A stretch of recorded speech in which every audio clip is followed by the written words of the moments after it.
خواننده صابر چهری، تنظیم موسیقی کاظم مرادی، ناظر و صدابرداری علی احمدی، ترانه سرا پرگل. ارام نیست یا ایده کشی کردیده یا خاطر ایلمان و یاد بردیده تو هم به ظالم آن کسکیه یا لمه بیتره یا دلد بردیه فاطمه شینه که تونی قرآنه یا بعد تو دنیا جیر زندونه فاطمه شینه که تونی قرآنه یا بعد تو مرده ین فره آسانه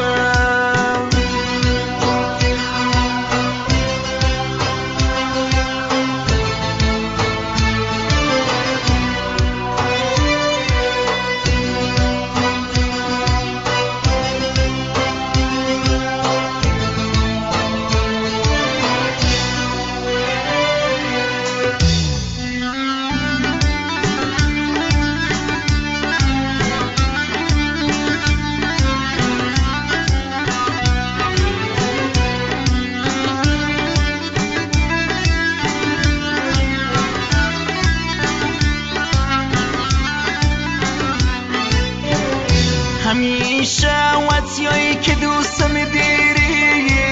حاضری و پای عشقمان بمیری عقدی که بس یم فراموش نکه چراغ عمریم تو خاموش نکه فاطمه شینه که تونی قرآنه بعد تو دنیا جیر زندونه فاطمه شینه که تونی قرآنه بعد تو صابر فرگیریانه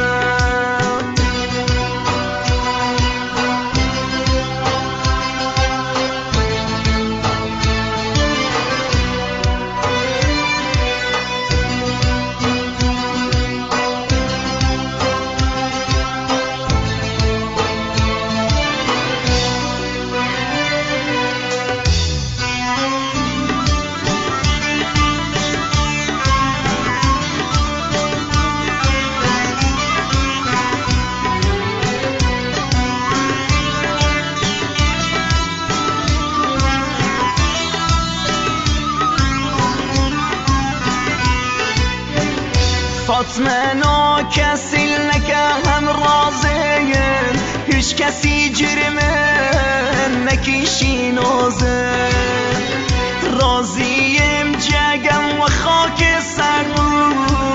ندست دلده از کر نامردو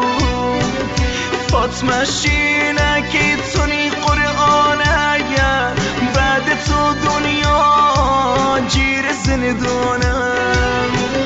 فاطمه شینه که تونی قرآنه بعد تو مرده ین فره آسانه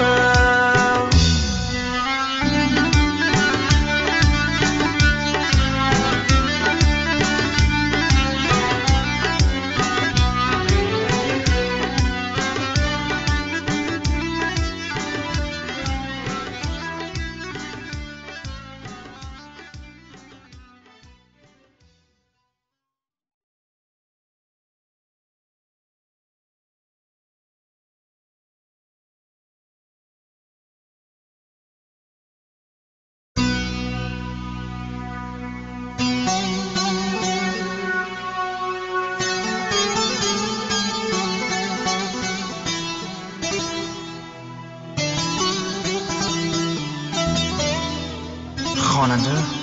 صابر چهری، تنظیم موسیقی کاظم